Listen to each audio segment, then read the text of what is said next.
तो आज हम आपको लेकर आए हैं प्रश्नावली 8.1 क्लास 10th मैथ का प्रश्नावली 8.1। तो चलिए हम प्रश्नावली 8.1 का प्रश्न नंबर 3 को शुरू करते हैं। तो हेलो सो मेरे प्यारे बच्चों, आप सब कैसे हो। आशा है कि आप सब स्वस्थ होंगे, मस्त होंगे और आपकी क्लास 10th बोर्ड की पढ़ाई अच्छे से चल रही होगी। तो चलिए आज हम आपको प्रश्नावली 8.1 का प्रश्न नंबर 3 सॉल्व करवाते हैं। तो प्रश्न को सबसे पहले हम अच्छे से पढ़ लेंगे। तो प्रश्न कहता है यदि साइन ए बराबर 3/4 तो कॉस ए और tan ए का मान परिकल्पित कीजिए।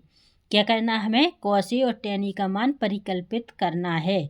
परिकल्पित करना यानी सिद्ध कीजिए। क्लियर? तो चलिए हम इसको अच्छे से हल कर लेते हैं। तो जब हम हल करेंगे तो सबसे पहले हमें हल लिखना पड़ता है, तो हमने लिख दिया है। तो क्या किया है कि साइन ए बराबर 3/4, तो हमारे पास क्या दिया है, तो हम लिख सकते हैं यहाँ दिया है साइन ए बराबर 3/4। तो हमारे पास क्या दिया है? साइन ए बराबर 3/4। तो साइन का मान क्या होता है? लंब बटे कर्ण। क्या होगा? लंब बटे कर्ण। तो देखिए लंब कितना है हमारे पास? 3 है और कर्ण कितना है? 4 है। क्लियर? इतना आप लोगों को अच्छे से समझ में आ गया होगा। तो जब हमारे पास लंब और कर्ण ज्ञात हैं तो हमें क्या ज्ञात करना है? आधार। जब हमें परिकल्पित करना है यानी सिद्ध करना है तो हम सबसे पहले आधार को सिद्ध कर लेते हैं। तो जब आधार को सिद्ध करेंगे हम तो किस विधि द्वारा करेंगे? किस प्रमेय से? पाइथागोरस प्रमेय से हल करेंगे। ठीक है, तो क्या करेंगे? पाइथागोरस प्रमेय से। तो जब हम पाइथागोरस प्रमेय लगाएंगे तो चलिए पाइथागोरस प्रमेय का हम सूत्र लिख लेते हैं या फॉर्मूला, कुछ भी कह सकते हैं आप। तो पाइथागोरस प्रमेय का क्या होगा? आधार ज्ञात करना है हमें, तो आधार बराबर अंडर रूट में आ जाएगा कर्ण का वर्ग माइनस लंब का वर्ग। ठीक है, तो जब आधार ज्ञात करना है तो हम आधार लिखेंगे। अब कर्ण हमारे पास कितना है? 4 और लंब कितना है? 3। ठीक है, तो कर्ण कितना है? 4, तो हम 4 का वर्ग लिख लेंगे। लंब कितना है? 3, तो 3 का वर्ग। तो हमारे पास क्या निकला? 4 का वर्ग है तो 4 चौको 16, 3 का वर्ग है तो 3 त्रिका 9, 16 और 9 आ गए। तो आधार हमारे पास क्या निकला? आधार क्या निकलेगा? 16 में से 9 गए, कितने बचे? 7। 16 में से 9 गए, कितने बचे? 7। तो देखिए 7 का वर्ग होता नहीं है, तो आधार हमारे पास क्या निकला? 7। तो चलिए हम यहीं पर सिद्ध करके आपको बता देते हैं। तो क्वेश्चन में क्या पूछा है? कॉस ए और tan ए का मान परिकल्पित कीजिए। तो चलिए हम सबसे पहले कॉस ए ले लेते हैं। ठीक है, तो सबसे पहले हम क्या ले लेंगे? Cos A. तो कॉस ए बराबर क्या होता है? आधार बटे कर्ण। ठीक है, क्या होगा? आधार बटे कर्ण। तो आधार हमारे पास क्या निकला? अंडर रूट 7, कर्ण क्या है? 4। तो 7 अंडर रूट 7/4 हमारा कॉस ए का मान निकल आया। अब क्या पूछा है? tan ए का मान। तो हमें tan ए का करना है, तो tan ए ले लेंगे। तो tan का मान क्या होता है? लंब बटे आधार। क्या होता है? tan ए का मान होता है लंब बटे आधार। तो लंब हमारे पास क्या है? 3, आधार क्या है? Under root 7। लंब कितना? देखिए लंब हमारे पास 3 है, आधार अंडर रूट 7 निकला है। तो ये रहा आपका आंसर। तो क्या पूछा था क्वेश्चन में? कॉस ए और tan ए का मान परिकल्पित कीजिए। तो हमने कॉस ए का मान ज्ञात कर लिया है और tan ए का मान ज्ञात कर लिया है। तो हमारा ये रहा आंसर। आई होप यू कि आपको ये क्वेश्चन अच्छे से समझ में आ गया होगा, और फिर भी अगर कोई डाउट है तो आप हमसे कमेंट सेक्शन में पूछ सकते हैं। तो प्रश्नावली 8.1 का प्रश्न नंबर 3 हमने हल कर लिया है। तो चलिए अब हम प्रश्न नंबर 4 को भी सॉल्व कर लेते हैं। किसको? प्रश्न नंबर 4 को। तो चलिए प्रश्न नंबर 4 को हम हल करते हैं।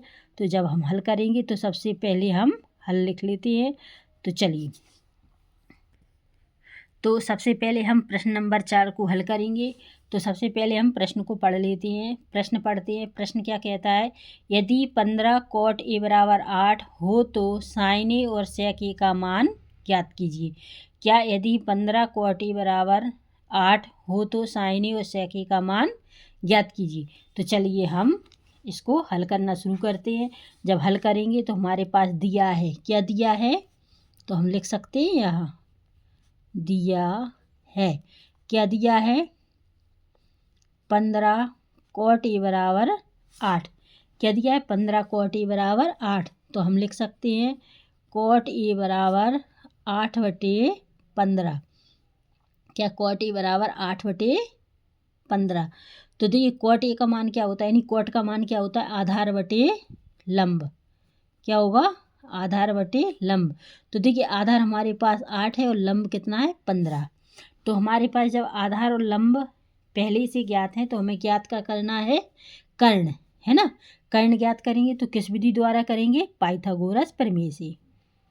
तो हम लगा देंगे यहाँ क्या, पाइथागोरस प्रमेय से। तो चलिए पाइथागोरस प्रमेय लगा दिया हमने, तो कर्ण का हम सूत्र लिख लेते हैं। तो कर्ण बराबर क्या हो जाएगा, अंडर रूट में हो जाएगा लंब का वर्ग, क्या हो जाएगा, लंब का वर्ग प्लस आधार का वर्ग। क्या हो गया सूत्र हमारा, लंब का वर्ग प्लस आधार का वर्ग। तो कर्ण बराबर लंब कितना है हमारे पास 15, तो इस पर 15 का वर्ग हो जाएगा प्लस आधार कितना है 8, तो 8 का वर्ग। क्लियर, इतना आ गया होगा आप लोगों को अच्छे से समझ में। तो कर्ण बराबर 15 में 15 क्या होता है, 15 गुणा 15 करी 225 प्लस 8 8 गुणा करो 8 अठैया 64। क्या हो गया, 15 गुणा 15 किया, 15 में 15 225 हो गए, 8 8 का गुणा करा हमने तो 8 अठैया 64 हो गया है। क्लियर। तो कर्ण बराबर 225 और 64 को जोड़ेंगे हम तो कितने हो जाएंगे, 289। कितने हो गए, 225 और 64 को जोड़ेंगे 289।